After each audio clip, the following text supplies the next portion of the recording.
Boa tarde, pessoal. Para quem não me conhece, eu sou o Marra, já apresentei aqui no primeiro dia. É, e, e aí estamos mais uma vez com o nosso GLM Online. Hoje eu vou falar sobre métodos formais. A gente vai continuar falando sobre métodos formais, que o Caio começou semana passada, eu vou continuar. O Caio apresentou na semana passada o método por tablôs, então o método de prova, o método de checagem por tablôs, e hoje eu vou apresentar o método axiomático. É, Alguém aqui nunca ouviu falar de método axiomático? É, Já ouviu? Já usou algum tipo de método axiomático? Já ouviu falar em axioma, alguma coisa assim? É, Podem se manifestar por microfone, pelo chat.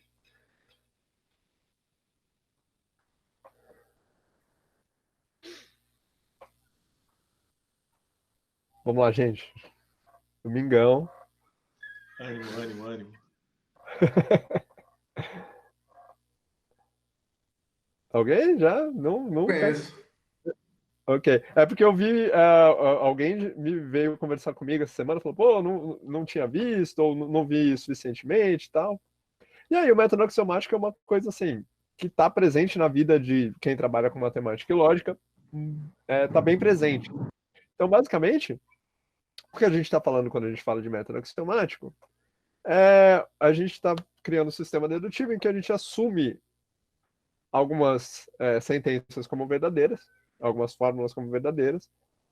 E a gente tem uma regra, uma ou duas, aí, o mínimo de regras de inferência possível, e a gente consegue derivar todas as outras fórmulas do nosso sistema.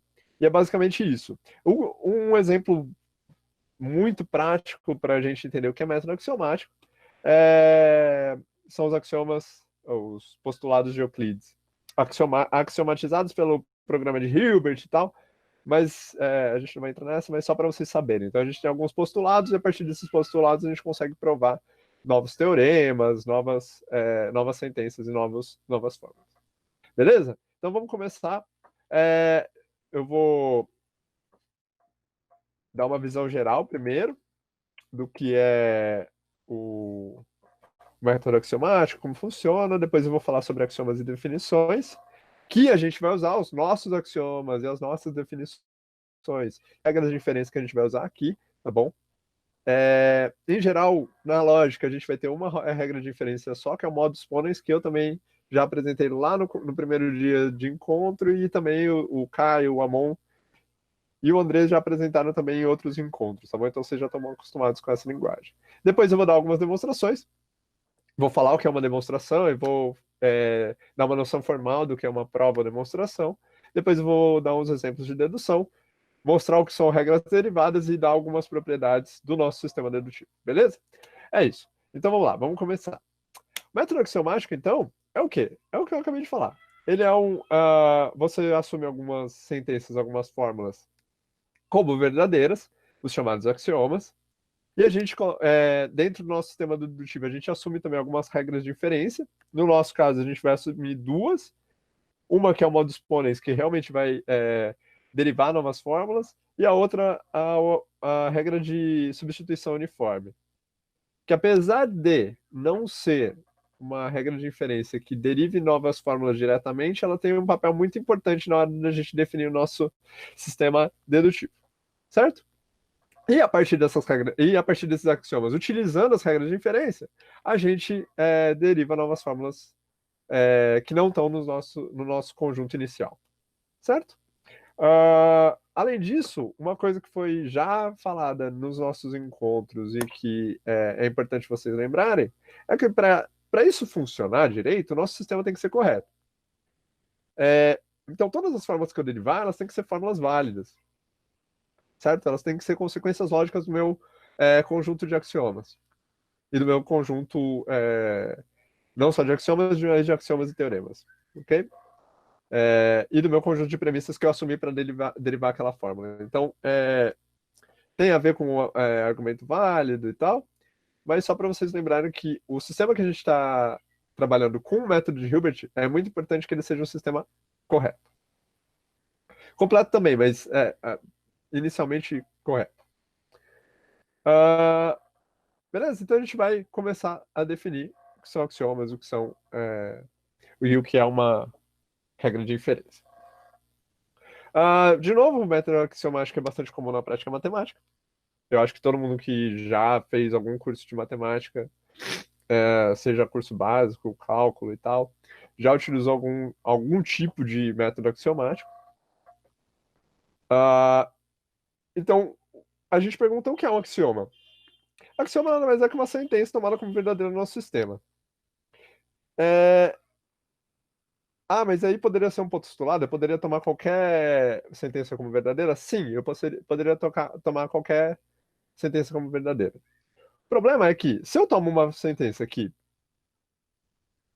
ela é contraditória, ela leva a contradições, ou que ela é mesmo é uma contradição, eu tenho um sistema trivial de dedução, então eu deduzo qualquer coisa. Então não é um sistema interessante de trabalhar. É, o sistema que eu quero trabalhar na lógica, ele vai ser um sistema dedutivo que preserva a verdade, como a gente já falou. Então eu vou querer que meu sistema inicial, os nossos axiomas, sejam consistentes. E as fórmulas que eu tomar como axiomas sejam verdadeiras. Mas como eu checo isso, sendo que eu estou tomando elas como primitivas dentro do meu sistema dedutivo? Bom, a gente já sabe usar a tabela de verdade, certo? Então, um jeito que a gente pode fazer para garantir que as nossas fórmulas que a gente assumir como verdadeiras são de fato verdadeiras é utilizar a tabela de verdade. Então, basicamente, o que a gente está fazendo, a gente está pegando fórmulas que eu já sei que são verdades, segundo alguma semântica que eu já defini. No caso, a gente já definiu a semântica que usa a tabela de verdade para checar se uma fórmula é verdadeira ou falsa, ou se ela é uma tautologia, ou se ela é uma contradição. E a gente pega três fórmulas que são tautologias. No caso, a gente não vai pegar fórmulas aleatórias. A gente poderia pegar qualquer fórmula que seja uma tautologia e montar um sistema axiomático com todas as tautologias da lógica proposicional, com todos os teoremas da lógica proposicional. No entanto, a gente quer que o nosso sistema dedutivo ele tenha uma certa, não dinâmica, mas eu consiga trabalhar com ele tomando um número bem pequeno de axiomas. Vocês vão entender mais ou menos como funciona e por que eu pego um número bem restrito de axiomas. Não existe uma razão, mas é uma razão meio prática e meio. Vocês vão entender. Mas basicamente eu vou pegar alguns axiomas que são escolhidos a dedo, que eles mostram algum comportamento dos meus operadores lógicos, tá bom? Então, voltando, axioma é só uma sentença que eu tomo como verdadeira. A gente sabe que as sentenças que eu vou usar são verdadeiras segundo uma certa semântica. A semântica, no caso que a gente está usando, é checar se ela é verdadeira ou falsa por meio das tabelas de verdade, que a gente já mostrou também que funciona e que a gente tem uma semântica bem definida nelas. E além disso, a gente está usando a linguagem de lógica proposicional. Então a gente sabe quais são as tautologias da lógica proposicional por meio das tabelas de verdade, que nos garante uma certa noção de verdade, e a gente vai utilizá-las aqui para escolher nossos axiomas. O Marran, Oi. eu não sei se essa definição de axioma é a mais apropriada, porque o sistema axiomático ele é pura sintaxe, né? Então, falar que um axioma é uma sentença que você assume como verdadeira, você já está meio que colocando o carro na frente dos bois, assim, porque você já está assumindo a semântica e tal, mas eu acho que, pelo menos do que eu lembro, nos livros, eles não mencionam um axioma como algo que você assume que seja verdadeiro, né, de princípio. Na verdade, são apenas fórmulas, ou seja, strings que são bem formadas de acordo com certas regras, e você as manipula de acordo com as regras de inferência, alguma coisa desse gênero. Não, você não assume Tá, mas que isso aí é só seja uma verdadeiro. maneira didática da gente entender, porque de modo geral, na matemática, principalmente, a gente fala que um axioma é uma sentença que a gente toma como verdade. Aqui a gente está tentando passar uma maneira mais simples das pessoas entenderem. Eu acho também que a gente pode pensar que é um pensamento hipotético, no sentido de que, tipo assim, quando a gente vai pensar em quando surgiu o termo, a ideia, o pensamento axiomático, por exemplo, lá na Grécia, por exemplo, Tipo, a galera tinha essa proposta de pensar a partir de suposições, ou seja, tipo, você assume algo, se é verdade, então o que é que a gente consegue concluir com isso, sabe? Os diálogos socráticos são baseados geralmente nisso, outras coisas também, e tipo assim, esses pensamentos hipotéticos são a base, assim, o que a gente está propondo, e eles se tomam como verdade. Então, tipo, no Às final das vezes, contas, dizer que tomamos como verdade não significa que a gente está falando exatamente da semântica, mas que a gente é, parte como hipótese.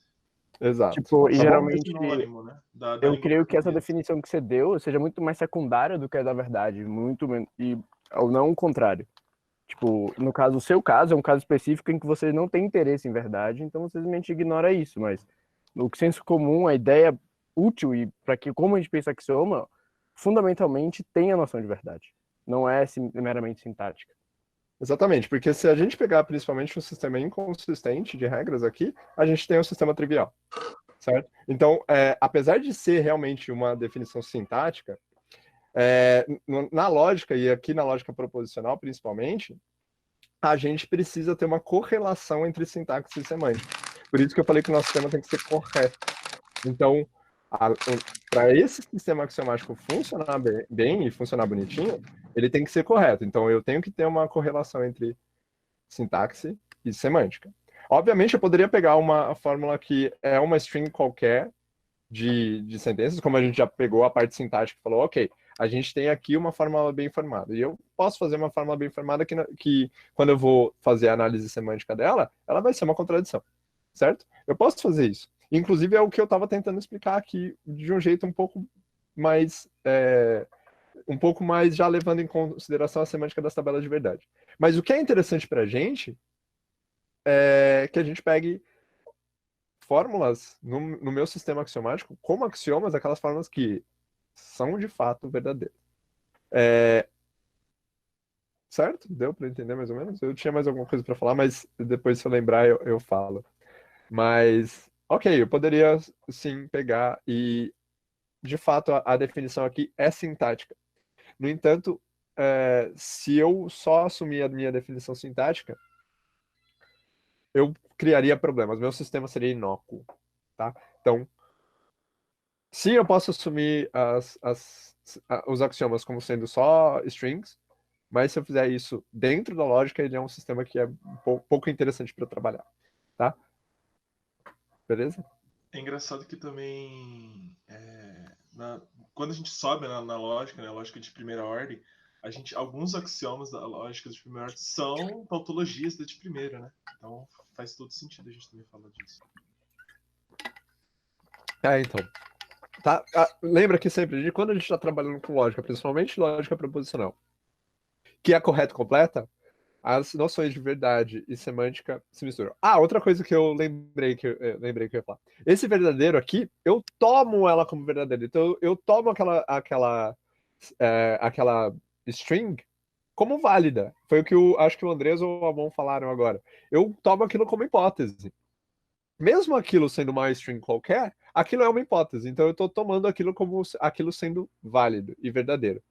Se aquilo for o caso, então eu derivo outras coisas, mesmo que a minha sentença original seja uma contradição. Beleza, Ítalo? Ficou um pouco mais claro? Não é a mesma noção de verdade que eu estou trabalhando lá atrás. Por isso que eu falo que a verdade de um axioma é determinada segundo uma certa semântica. Beleza? Aqui para a gente decidir qual é o nosso axioma que a gente vai escolher. E no caso, a gente vai escolher 3, que são axiomas que vão determinar 2 coisas. Quando a gente fez as nossas fórmulas bem formadas, a gente falou que apesar de a gente ter vários operadores lógicos, então a gente tinha a implicação, disjunção, conjunção, biimplicação, e a gente tem outros, né? A gente tem disjunção exclusiva, a gente tem o Sheffer, a gente tem vários outros operadores lógicos. A gente poderia definir a lógica com apenas 2.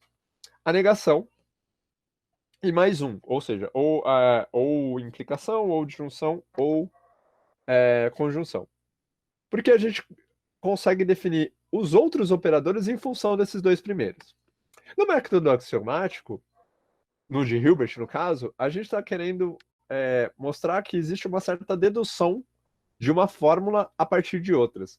E o operador lógico e o conectivo lógico que vai me dar essa ideia de deduzir algo a partir de algo é exatamente a implicação.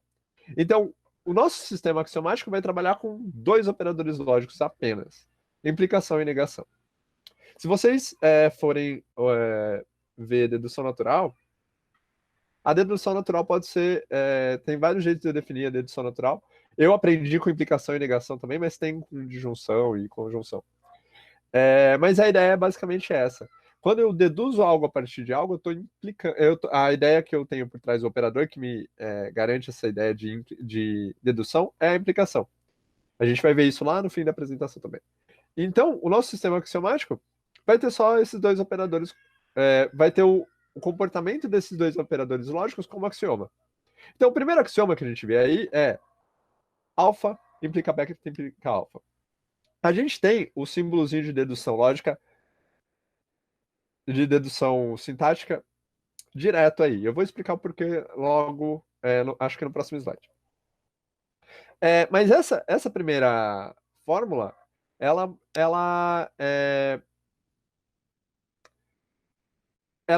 já fala um pouco sobre a implicação. Ela fala que a implicação, sendo consequente verdadeira, a minha implicação é verdadeira. Beleza? Axioma 2 fala sobre a transitividade da implicação. Então a gente tem que o consequente numa implicação sendo verdadeiro, a minha implicação é verdadeira, então isso já tem alguma informação sobre como a implicação ela funciona, e o axioma 2 me dá mais uma informação sobre como a implicação funciona, que ela é transitiva. E aí o axioma 3 vai ser o axioma que vai me dar as informações sobre a negação. E olha que legal, que a gente define como a nossa negação funciona, também utilizando a implicação, certo? Para quem já estudou, para quem já viu alguma coisa de lógica matemática, essa é a famosa contrapositiva. Tá? Tem alguma interdefinição de dupla negação aí que está escondido e tal, mas a gente vai definir isso mais para frente. Beleza? Então esses são os 3 axiomas. Infelizmente, eu não tenho como deixá-los anotados aqui e quando a gente for fazer as deduções voltar para eles. Mas eu vou tentar dar um jeito de a gente relembrar que eles têm essa forma. Reparem que eu estou usando alfa, beta e gama nas nossas fórmulas, nas nossas variáveis. Na verdade, isso são metavariáveis, tá bom? No lugar de alfa, de beta e de gama, eu posso colocar uma fórmula inteira, uma fórmula bem formada inteira, qualquer que ela seja, tá bom? Agora sim, se a gente está falando de strings e a gente está usando esses axiomas como strings de símbolos, como sequências de símbolos, eu posso colocar qualquer fórmula no lugar de alfa, no lugar de beta, no lugar de alfa e de gama. Desde que, em toda ocorrência de alfa, a mesma fórmula seja colocada no lugar de alfa. No lugar de beta, a mesma fórmula seja sempre a mesma colocada no lugar de beta, e gama a mesma coisa. Então, posso fazer um comentário? Claro. Então, nesse caso aí, temos esquemas de axiomas e temos infinitos axiomas. São 3 Sim. esquemas de axiomas e infinitos axiomas. Sim. Só para Sim. ficar claro, porque a diferença entre um esquema de axioma e um axioma. Entendeu? Sim. Eu poderia fazer diferente e colocar um axioma, mas como eu estou trabalhando com lógica de ordem 0, aí eu teria que ter uma meta-teoria com primeira ordem, enfim, né? Para correr sobre todas as variáveis possíveis. Não é o que eu tenho aqui. Mas na verdade, não é um esquema de axioma, porque eu tenho uma regrinha de dedução que cobre esse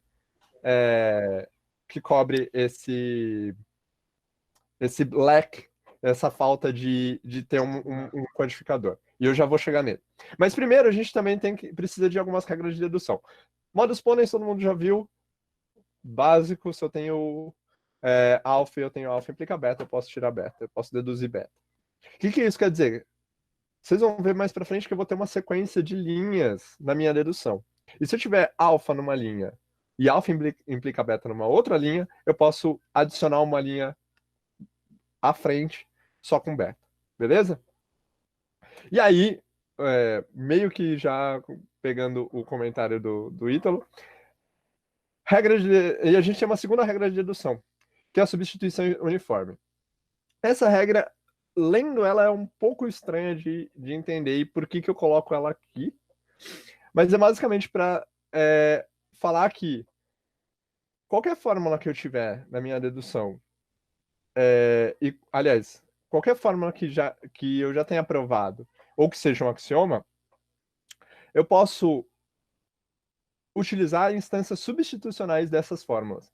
Então, basicamente, se alfa é um teorema ou um axioma do cálculo proposicional, e aí eu chamo ou um teorema ou um axioma de tese do cálculo proposicional, e P é uma variável proposicional que ocorre em alfa, então a fórmula que resulta da substituição de todas as ocorrências de P em alfa por beta, denotada alfa, entre colchetes, P barra beta, é chamada de instância substitucional de alfa.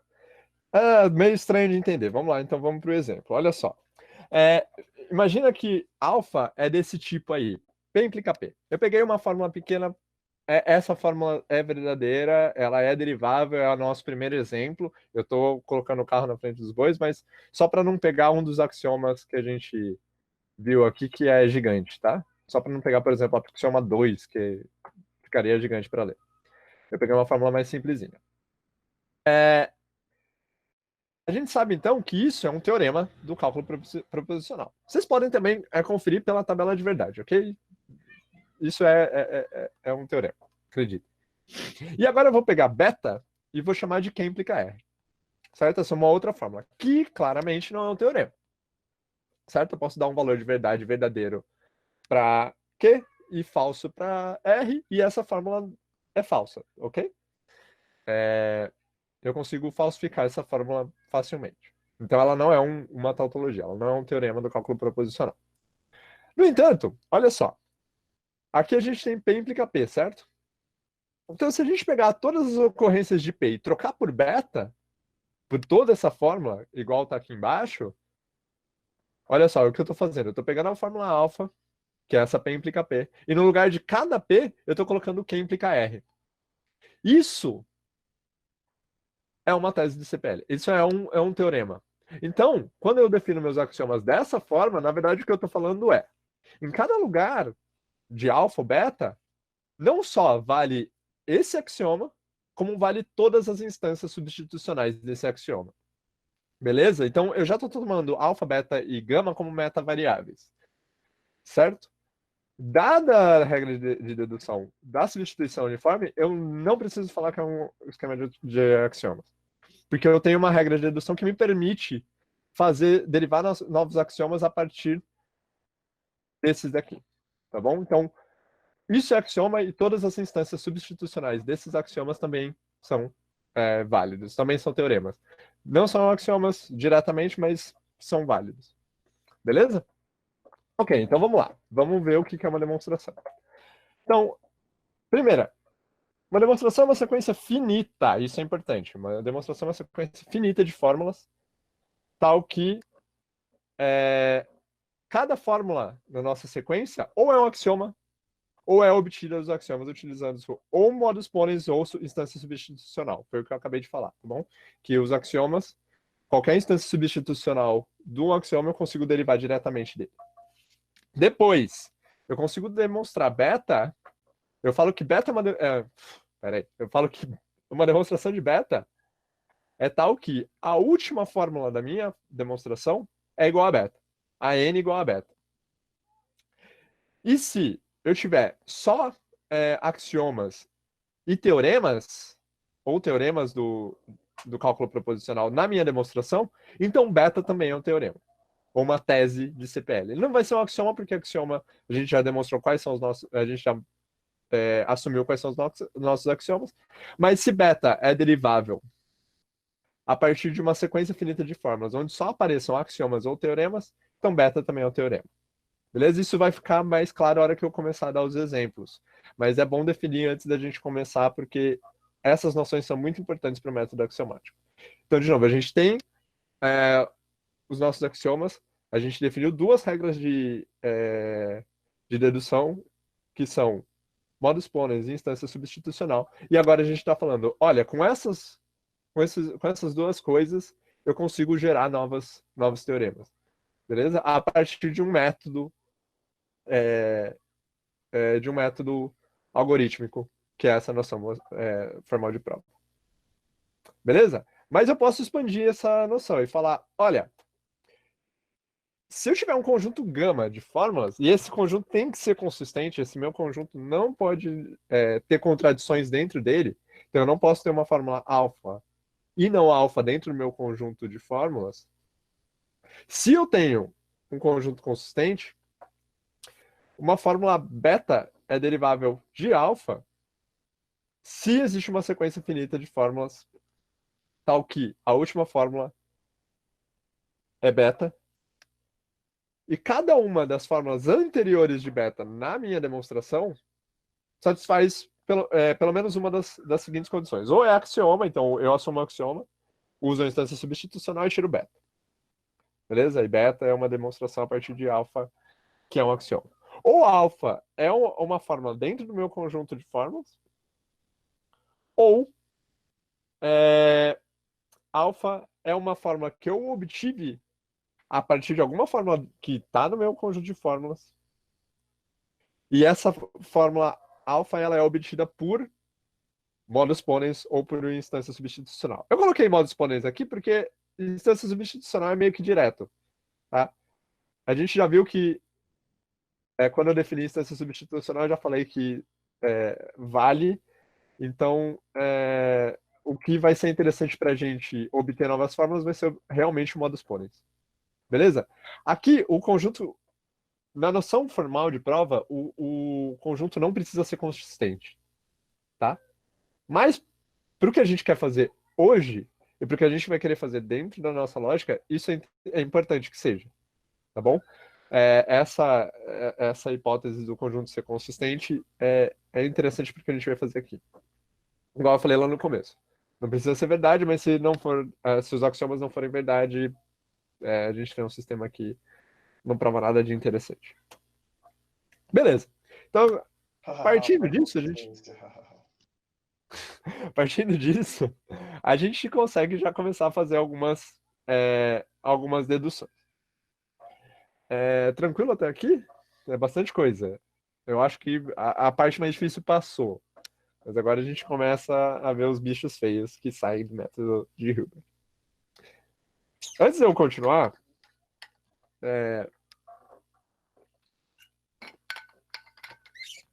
alguém me perguntou, nossa, mas por que você gosta de Hilbert? Por que eu gosto de Hilbert? Exatamente por essa ideia de dedução e de prova.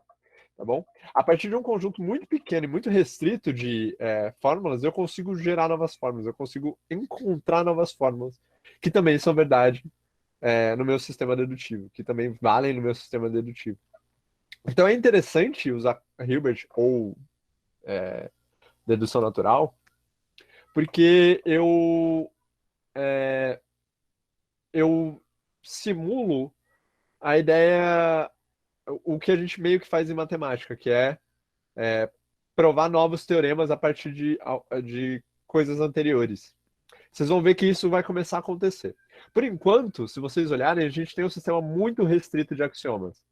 Então, a gente só tem 3 coisas que a gente com certeza sabe que valem no nosso sistema. Porque a gente assumiu que vale. Que são essas 3 sentenças e todas as instâncias substitucionais dela. Mas vejam que a gente não tem muita informação sobre o nosso sistema. Se a gente quiser, por exemplo, provar uma fórmula do tipo P em KP, a gente não pode assumir isso de primeira. Por quê? E agora eu vou tomar o exemplo que o Ítalo falou. Por enquanto, a gente não sabe que qualquer outra coisa é verdadeira. Tá? A ideia do nosso sistema ser correto implica isso. Mas se a gente está trabalhando só na parte sintática, a gente só sabe que a gente pode assumir 3 coisas, que são os axiomas. Qualquer coisa além dos axiomas, a gente não pode, em primeira instância, a princípio, assumir que vale no nosso sistema. Ok? Então, a gente precisa, utilizando as regras de dedução, começar a provar outras sentenças. E é isso que a gente começa a fazer no nosso sistema de dedução. Então, por exemplo, para a gente provar uma coisa bem simples como P implica P, e que vocês sabem que é verdade, por uma tabela de verdade extremamente simples, com 2 valores de verdade, né? P verdadeiro e falso, P verdadeiro e falso, e a implicação se segue que é verdadeira nos 2 casos. No sistema de Hilbert, a gente precisa trabalhar um pouco para conseguir deduzir essas coisas. Então, a gente vai começar. Olha só que coisa bizarra. Então, aqui eu já estou usando instância substitucional em cima do axioma 2. Então, como funciona mais ou menos o sistema de Hilbert? Eu vou assumir... Eu posso, em cada linha da minha dedução, colocar um axioma, ou uma instância substitucional do axioma, que foi o que eu coloquei aqui, tá bom? E aí eu posso trabalhar só com modus ponens para tirar as próximas sentenças. No caso, a gente começa já com uma instância substitucional não trivial do axioma 2. Tá? Então, o que eu fiz aqui? Onde a gente tinha alfa, eu coloquei P. Onde a gente tinha beta, eu coloquei P implica P. E onde a gente tinha gama, eu coloquei P. Então, olha só. A gente tinha alfa implica, entre parênteses, beta implica gama. Implica que alfa implica beta, que implica que alfa implica gama. E é isso que a gente tem aqui. A gente tem que alfa implica beta implica gama, implica alfa implica beta, que implica que alfa implica gama. Beleza? Então isso é uma instância substitucional do axioma 2. Bom, o que eu posso fazer com isso? Por enquanto nada, né? Eu não tenho uma segunda fórmula que me permita tirar uma terceira por modus ponens. Então a gente vai procurar essa segunda fórmula. E essa segunda fórmula, olha só, se a gente olhar para o antecedente dessa fórmula, ela é exatamente uma instância substitucional do axioma 1. Então, tendo uma fórmula do tipo alfa implica beta, e tendo um antecedente, por modus ponens, eu tiro o consequente. Então, olha só, aqui eu consegui tirar o meu consequente. E é isso que a gente vai fazer no sistema de Hilbert. A gente vai assumir uma fórmula que é da forma alfa implica beta. Eu vou pegar algum axioma ou algum exemplo anterior que eu já fiz, algum teorema que eu já deduzi que é igual ao antecedente e tirar o consequente. Aí eu consigo isolar o consequente. E a gente vai ficar fazendo isso várias e várias e várias e várias e várias vezes. Por exemplo, aqui, quando a gente tira modus ponens aplicado a 1 e 2, eu tiro 3. E 3 é do tipo alfa implica beta. E a gente vai fazer, de novo, o mesmo esquema. A gente vai achar o antecedente e tirar o consequente. Então a gente vai, de novo, achar uma instância substitucional do axioma 1 que seja igual ao nosso antecedente. E daí, por modus ponens, eu tiro o meu consequente. E olha que beleza. De 3 axiomas, eu consigo deduzir uma nova fórmula que não estava no meu conjunto de fórmulas original. Então agora a gente não tem mais só os axiomas. A gente tem os axiomas mais P implica P. Beleza? Eu vou falar sobre isso daqui a pouco. Percebam que aqui tudo que eu assumi, que não foi por modus ponens, né? Foram axiomas. Então, olha só, axioma 2, axioma 1 e axioma 1 de novo. Instâncias substitucionais dos axiomas. Então, eu lembro que essas fórmulas já são dadas, então elas são automaticamente válidas, dentro do que eu assumi, obviamente. E qualquer modus ponens que pegue 2 fórmulas válidas, vai ser também válido. Tá bom? Vai ser válido vacuamente. Não é exatamente vacuamente, mas... Ok? A partir dos meus axiomas. Então, a gente chama de algo que é dedutível a partir de axiomas e a partir de modus ponens de uma tese de CPL, igual eu tinha falado, beleza? Então, isso aqui é também uma tese do cálculo proposicional, ou seja, um teorema do cálculo proposicional. Então, vamos para o exemplo 2. Vamos tentar agora deduzir isso aqui. Olha só que legal. Aqui a gente já tem um conjunto de hipóteses que não é o nosso axioma. Que não é nenhum dos nossos axiomas. Então, na verdade, o que eu estou falando aqui é, olha, se eu tiver duas fórmulas desse tipo, então eu vou conseguir deduzir uma terceira desse tipo, certo? Vocês vão ver que eu vou utilizar uma notação diferente para quando eu estiver assumindo axiomas ou teoremas e para quando eu estiver assumindo alguma das nossas hipóteses. Isso é, alguma dessas fórmulas que estão dentro do meu conjunto de fórmulas que eu assumi aqui. Beleza? Então, ó, primeiro, a gente começa com o axioma 1, mais uma instância substitucional do axioma 1. Certo?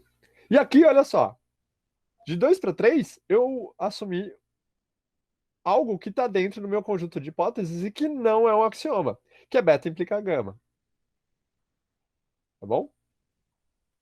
Bom, mas se eu estou utilizando alguma coisa que é uma hipótese, então, por modus ponens, eu consigo tirar o meu consequente. Mas esse modus ponens vai depender de alguma fórmula que está dentro do meu conjunto de fórmulas. No caso, beta implica gama. E aí, isso coincide com a nossa segunda definição, de que uma fórmula, no caso essa aqui, é dedutível a partir de um conjunto de fórmulas se eu tiro o modus ponens de algo que é dedutível a partir do meu conjunto de fórmulas. Certo?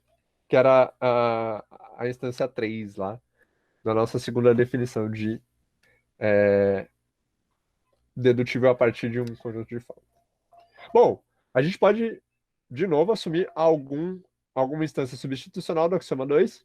Não sei porque não tem a segunda parte aqui, mas era para ter. Quais instâncias substitucionais eu usei. Ah, porque esse é o axioma 2, de fato. Ele não tem nenhuma instância substitucional. Ok. E veja, de novo, 3 é o antecedente de 4. Então, por modus ponens, eu posso tirar o consequente. E olha que coincidência, o nosso antecedente aqui é exatamente a fórmula que tem aqui, que a gente ainda não usou. Então, a gente vai usar ela de novo. Por hipótese, que é uma fórmula que está dentro do meu conjunto de fórmulas. E por modus ponens, eu tiro consequente dessa fórmula aqui. Então, basicamente, o que eu estou fazendo aqui é isso.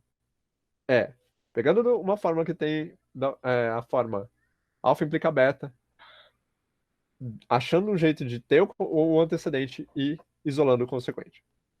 Bom, percebam que aqui eu tive que usar um conjunto de fórmulas dado, né? Então, quando isso ocorre, e geralmente quando esse tipo de dedução é bastante útil para a gente vai poder utilizá-la de novo. Então, toda vez agora que aparecer alfa implica beta e beta implica gama na minha dedução, eu posso tirar alfa implica gama, que foi o que a gente deduziu aqui. Certo? A essas coisas que a gente deduz, e que não é modus ponens, é um tipo de nova regra de dedução, a gente chama de regra derivada. Certo? Então, a gente vai definir a primeira regra derivada como a seguinte.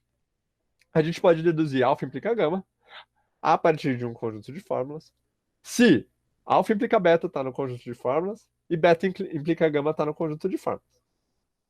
Ou se alfa implica beta e beta implica gama aparecem em algum lugar na sequência, na minha sequência de dedução.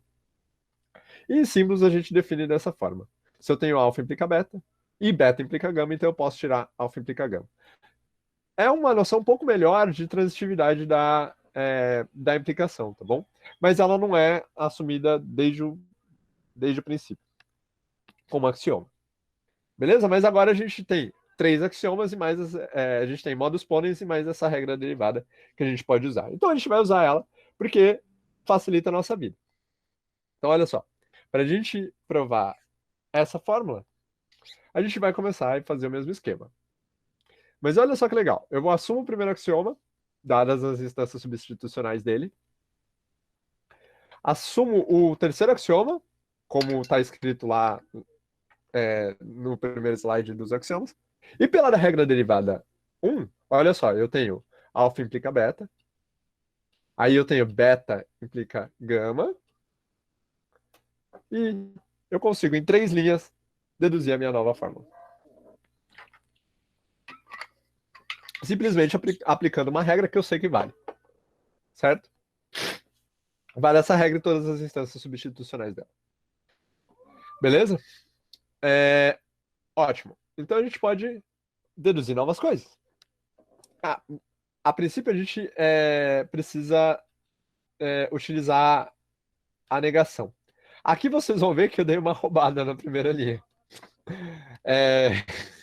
A gente não viu das Scots, mas das Scots também é uma regra derivada, tá bom?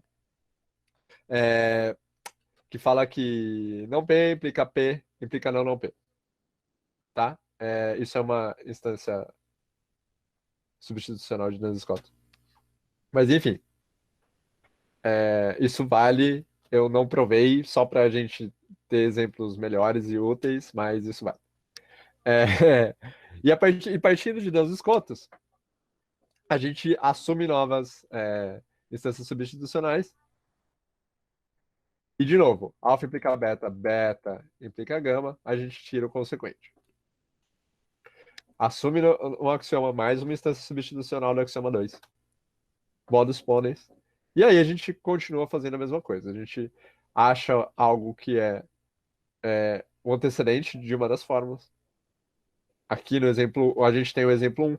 Olha só, a gente pode usar os teoremas que a gente já provou também. No caso aqui, P implica P.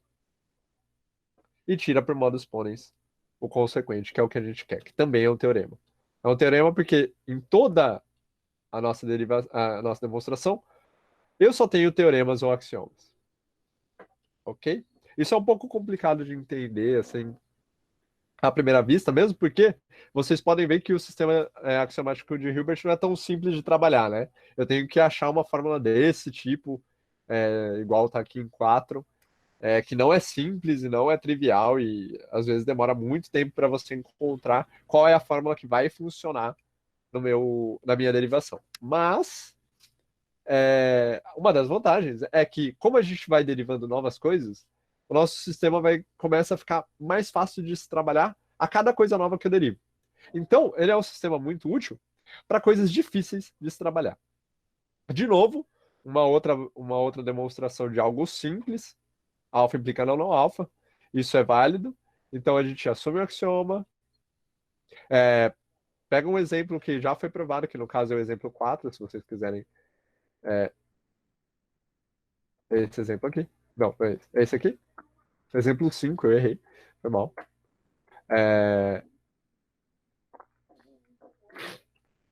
Axioma 3, modus ponens. E é isso. Olha só, utilizando um exemplo 4, aliás, o exemplo 5, ou 6, não sei, estou perdendo nos números. Exemplo 4, o que eu estou fazendo na verdade, pegando toda essa demonstração que eu fiz aqui de 7 linhas e colocando e resumindo em uma linha só. Tá? Então, a utilização dessas novas regras, desses novos teoremas, na verdade, é só um atalho para as nossas derivações. E olha só como melhora. Eu teria que fazer uma demonstração em 9 linhas e aqui eu faço só em 3. Certo? E isso começa a ser muito útil mais para frente. Então, quando a gente tem coisas muito difíceis de se provar, o método de Hilbert é um sistema dedutivo muito útil para esse tipo de demonstração.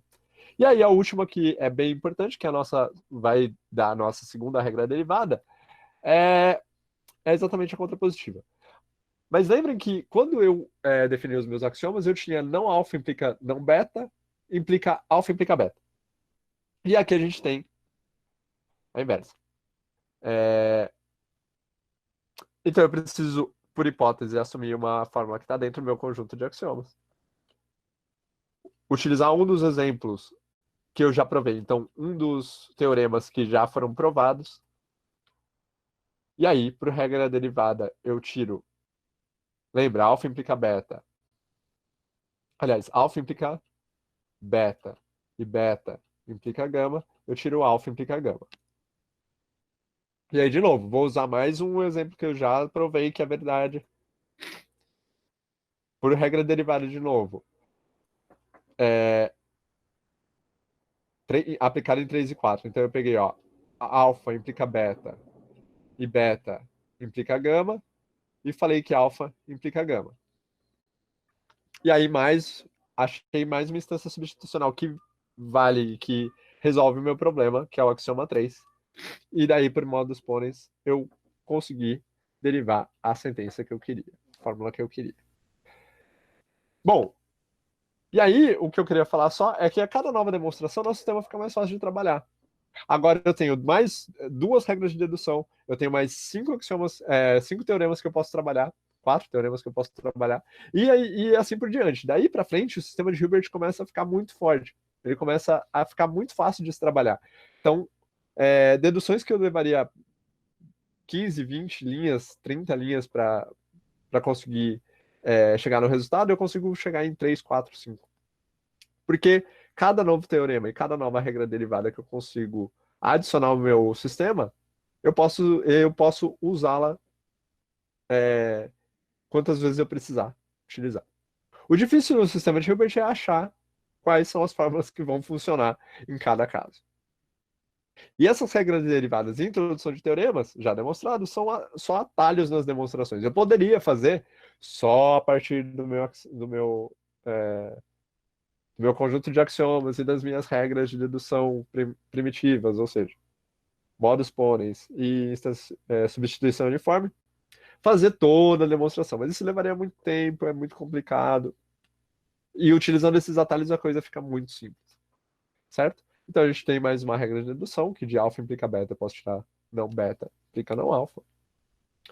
E basicamente é isso que eu tinha para mostrar de exemplos para vocês. Os exemplos não são fáceis porque o sistema de Hilbert não é fácil. Mas é isso. E além disso, outras coisas interessantes nesse sistema é que a gente tem algumas propriedades que valem nesse sistema. Então, como eu já tinha mostrado, se alfa é uma... já tinha falado, na verdade, não tinha mostrado. Se alfa está no meu conjunto de fórmulas, então o meu conjunto de fórmulas deriva alfa. Essa prova é por indução, eu não vou fazer as provas aqui. Mas basicamente, se eu tenho uma fórmula que está no meu conjunto de fórmulas que eu assumi como hipótese, eu posso deduzir essa hipótese na minha demonstração. Outra coisa é a monotonicidade, então se eu tenho um certo conjunto de fórmulas que deriva uma certa fórmula, e ele é subconjunto de um outro conjunto maior, com mais fórmulas, e que tem essas fórmulas de gama, então esse conjunto maior também deriva essa fórmula que foi derivada por gama. Basicamente, a gente está falando de mais ou menos da mesma coisa aqui, certo? Se gama é subconjunto de delta, então alfa está em gama e assim por diante. Eu consigo fazer a união de 2 conjuntos, e pela união de 2 conjuntos que tem 2 fórmulas diferentes, eu consigo ter mais fórmulas. A compatibilidade fala que, na verdade, é a ideia de que a demonstração ela é finita, então se eu tenho um conjunto infinito gama, e esse conjunto infinito tem uma demonstração dentro dele de alfa, então existe uma parte finita dele, existe um subconjunto finito dele que também deriva alfa. Então, é só para mostrar que todas as nossas demonstrações são finitas, de fato. Também a demonstração é por indução e tal. E talvez o teorema mais importante dessa parte é o teorema de dedução. E o teorema de dedução é um teorema que une metateoria e teoria. É um teorema que fala que se eu tenho alfa no meu conjunto inicial de fórmulas, e esse conjunto inicial de fórmulas deriva beta, então é o caso que gama, sozinho, sem o alfa, deriva alfa implica beta. Então existe uma correlação entre a dedução metateórica e a dedução teórica, que é a implicação. Isso só fala mais um comportamento que é próprio da implicação material, que é a ideia de deduzir algo a partir de algo. E é isso, gente.